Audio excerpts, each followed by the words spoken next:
আসসালামু আলাইকুম। নাদিয়াস কিচেনে সবাইকে স্বাগত জানাচ্ছি মাছের ডিমের ঝুরি ভুনা রেসিপিটি দেখার জন্য। আজকে মাছের ডিম ভুনা করার জন্য আমি এখানে 1 কাপ পরিমাণ পেঁয়াজ কুচি নিয়েছি একটা টমেটো কিউব করে কাটা, সেই সাথে কয়েকটা কাঁচামরিচ আর কিছু গুঁড়া মশলার মধ্যে নিয়েছি স্বাদমতো লবণ, আধা টেবিল চামচ পরিমাণ হলুদের গুঁড়া, 1 টেবিল চামচ পরিমাণ মরিচের গুঁড়া এবং আধা টেবিল চামচ পরিমাণ জিরার গুঁড়া।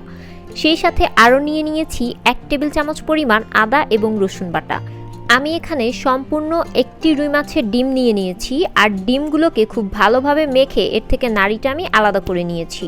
এবার এর মধ্যে সামান্য পরিমাণ লবণ এবং হলুদ দিয়ে ডিমগুলোকে একটু ভালোভাবে মেখে 10 থেকে 15 মিনিটের জন্য একটা সাইডে রেস্ট রেখে দিব। এবার চুলায় একটি পাত্র বসিয়ে তাতে 3 টেবিল চামচ পরিমাণ সয়াবিন তেল কিছুটা গরম করে নিয়ে এবার এর মধ্যে দিয়ে দিব আগে থেকে কুচি করে রাখা পেঁয়াজগুলো। পেঁয়াজটাকে সামান্য পরিমাণ ভেজে নিয়ে এবার এর মধ্যে একে একে সবগুলো মশলা অ্যাড করে দিব। প্রথমে এখানে আদা রসুনটা দিয়ে দিলাম। এবার আদা রসুনগুলোকে পেঁয়াজের সাথে একটু ভালোভাবে ভেজে নিচ্ছি যাতে করে এর কাঁচা স্মেলটা চলে যায়। এবার এর মধ্যে বাকি সেই গুঁড়ো মশলাগুলো সবটুকু দিয়ে দিব, দিয়ে একটু ভালোভাবে নেড়েচেড়ে কিছুক্ষণ ভেজে নিয়ে তারপর এর মধ্যে দিয়ে দিব পানি যাতে করে মশলাটা পুড়ে না যায়। আর এই পর্যায়ে অবশ্যই চুলার আঁচ রাখতে হবে মিডিয়াম থেকে একটু লোতে। এই মশলাগুলোকে মিনিট 5 মতো খুব ভালোভাবে কষিয়ে নেওয়া হয়ে গেলে এবার এর মধ্যে অ্যাড করে দিব আগে থেকে কিউব করে রাখা সেই টমেটোগুলো। মশলার মধ্যে টমেটোটা দিয়ে এবার মশলার সাথে টমেটোকে খুব ভালোভাবে আরও 3-4 মিনিটের মতো কষিয়ে নিতে হবে যাতে করে টমেটোটা একটু নরম হয়ে আসে। সবগুলো মশলা একটু ভালোভাবে কষানো হয়ে গেলে এবার এর মধ্যে দিয়ে দিব আগে থেকে ম্যারিনেট করে রাখা সেই মাছের ডিমগুলো। আর এই পর্যায়ে কিন্তু অনবরত মশলাটাকে নাড়তে থাকতে হবে এবং ডিমগুলোকে মিক্স করতে হবে, এতে করে মাছের ডিমগুলো এক জায়গায় দলা পাকিয়ে থাকবে না। আর এটাই কিন্তু হচ্ছে ঝুরঝুরে মাছের ডিম ভুনার সবথেকে ভালো একটা ট্রিক্স।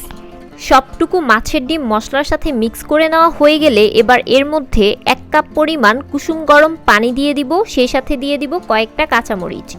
এবার এই উপকরণগুলোকে একটু ভালোভাবে মিক্স করে নিয়ে চুলার আঁচ একদম লোতে রেখে এই মাছের ডিমগুলোকে একটু সিদ্ধ করে নিতে হবে।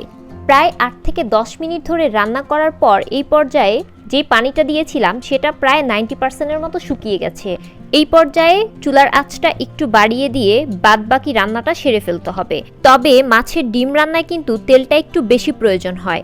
এই পর্যায়ে এসে যদি মনে হয় মাছের ডিমগুলো কিছুটা ড্রাই মনে হচ্ছে তাহলে এই পর্যায়ে আরও কিছুটা তেল অ্যাড করে নিতে পারেন।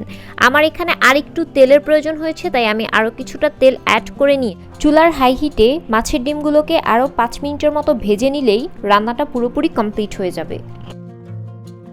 এই তো দেখুন খুব সহজেই তৈরি হয়ে গেল মাছের ডিমের ঝুরি ভুনা। গরম গরম ভাত কিংবা রুটির সাথে এই মাছের ডিমের ঝুরি ভুনাটা খেতে কিন্তু খুবই অসাধারণ লাগে। আমার আজকের রেসিপিটি আপনাদের কেমন লাগলো অবশ্যই কমেন্টস করে জানাবেন। আর ভালো লাগলে একটি লাইক দিবেন এবং আমার চ্যানেলটি সাবস্ক্রাইব করে আমার পাশে থাকার অনুরোধ রইল। আপনারা সবাই খুব ভালো থাকবেন আর আমার জন্য দোয়া করবেন। আজকে এই পর্যন্তই। আল্লাহ হাফেজ।